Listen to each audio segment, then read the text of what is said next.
lang siya. Magkaiba po yun. Yung nagbago talaga siya at umatras talaga siya sa Senate slate ng kanyang kapatid o baka naman nambubudol na naman itong pamilya na ito.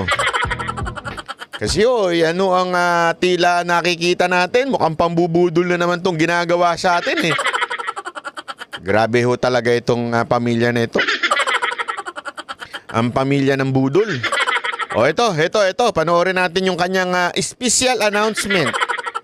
May special announcement pa siya. Dito talagang nasa puso niya at sinulat niya.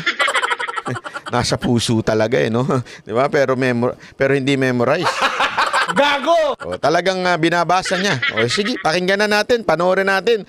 Baka naman talagang seryoso itong si Madam Amy. Tingnan nga natin kung seryoso siya.